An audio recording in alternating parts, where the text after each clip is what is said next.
बांदा आरोसबाग ही शेर्ला गावची वाडी असून या वाडीतील ग्रामस्थांना दैनंदिन व्यवहार पूर्ण करण्यासाठी बांदा बाजारपेठेवर अवलंबून आहे।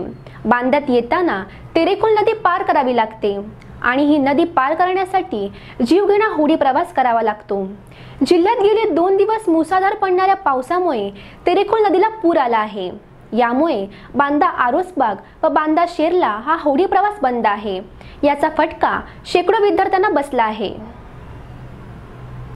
आरोसबाग ही शेर्ला गावची वाडी, मात्र येथील ग्रामस्थांचे सगळेच कामकाज बांद्यावर अवलंबून आहे।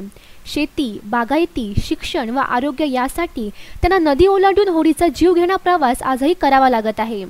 युती शासनाच्या काळात या ठिकाणी आरोसबाग पुलाचे भूमिपूजन नितीन गडकरी यांच्या हस्ते झाले। त्यानंतर 4 महिन्यांपूर्वी बंदर विकास मंत्री रवींद्र चव्हाण व पालकमंत्री दीपक केसरकर यांच्या हस्ते जलपूजन कार्यक्रम झाला। असे असूनही आज या वाडीतील शेकडो मुलांचे जीवघेणा होडीच्या प्रवासामुळे शैक्षणिक नुकसान होत आहे।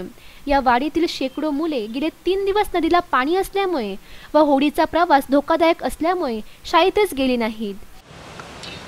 आता असा विषय झालो, मसुऱ्यात काल दुर्घटना झाली, 6 जण वाचले। ती वाट सरकार बघता का? आरोसबागात होडी बुडा होई आणि लोक मरा होई, नंतर येतले काय सर्वे करू अशी कंडिशन बघता काय सरकार? तर कसं आमका सांगू नये की त्या होडी बुडली आणि मग ती मडी काटतले, ह्या करतले त्या करतले, असा ही आता एक आरोसबाग करवाशांची कंडिशन रवली असा आणि काही एक नाही। 99 सालात भूमिपूजन झाला। भूमिपूजन जाऊन इतकी वर्षा गेली, नितीन साहेबांनी भूमिपूजन केलं असा। आम्ही त्यांच्या आश्वासनानं आमका वाटला पूल जाताला, पण अजून काय जाग नाही।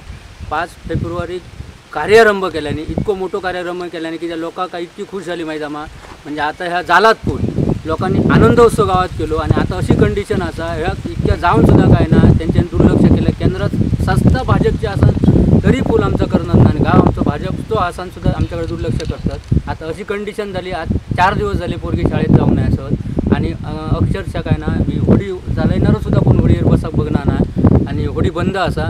1-2-4 माणसं जातात तर 1 माणसं 2-2 माणसं घेऊन तो होडीवालो येतात आणि नाहीला त्यांनी अशी कंडिशन झाली असा आणि अजून आमच्याकडे काही दुर्लक्ष केलं झाली। आमका ह्या होडीतूनच जावं आहे आणि होडीशिवाय आमका पर्याय नाही असा आणि आमका पर्याय मार्ग नाही असा। आता जवळजवळ अशी कंडिशन झाली, मुला 5-6 दिवस शाळेत गेली ना, त्याचा जबाबदार शासनच, आम्ही काय करू शकलो नाही। आणि फाल्या जर पोरांचं नुकसान झालं तर जबाबदार आम्ही शासनाकच धरतलो आणि काय नाही। तर बांदा शेर्ला होडी प्रवास बंद असल्यामुळे शेर्ला निगुडा भागातील शेकडो मुले बांदा इंसुली ते शेर्ला असा 6 ते 8 किलोमीटरचा प्रवास करून शिक्षणासाठी येतात। आपण पाहतोय या ठिकाणी ही तेरेखोल नदी तुडुंब भरून वाहत आहे। गेल्या 2 दिवस मुसळधार पडलेल्या पावसाचा हा परिणाम आहे। शेर्ला बांदा ही होडी वाहतूक या ठिकाणी चालू असते, पण गेले 2 दिवस नदीला पूर आल्यामुळे या ठिकाणची ही होडी वाहतूकही बंद आहे।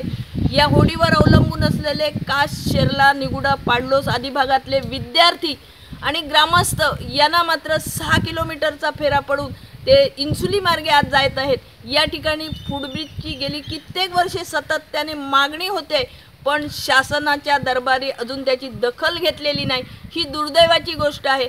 आपण मागे पाहिलं आरोसबागवासियांची काय अवस्था आहे ती, अशा प्रकारचे तुडुंब भरून नदी वाहत आहे। शेकडो मुले आज घरी बसून आहेत विद्यार्थी, कारण या होडीतनं प्रवास करून हे विद्यार्थी बांदा, सावंतवाडी शालेय विद्यार्थी त्या होडीतनं प्रवास करतात, पण होडीच वाहतूक बंद केल्यामुळे हे विद्यार्थी आज शैक्षणिक नुकसान करून घरी बसलेले आहेत। या आरोसबाग पुलाची वारंवार मागणी झाली आहे, शासन दरबारी पूर्ण झालं असं म्हणतायत, पण अद्यापर्यंत त्या ठिकाणी पूल होत नाहीये। आत्ताच मंत्री महोदयांच्या हस्ते 3 महिन्यापूर्वी त्या ठिकाणी जलपूजनही झाले। आता जणू काय पूल होईल अशी आरोसबागवासियांच्या आशा पल्लवित झालेल्या होत्या, परंतु नेहमीच येतो पावसाळा अशा उक्तीप्रमाणे याही वर्षी आरोसबागवासियांच्या माथी जीवघेणा होडीचा प्रवास तिथे आपल्याला दिसून येत आहे। मंगल कामत, सिंधुदुर्ग लाईव्ह, बांदा।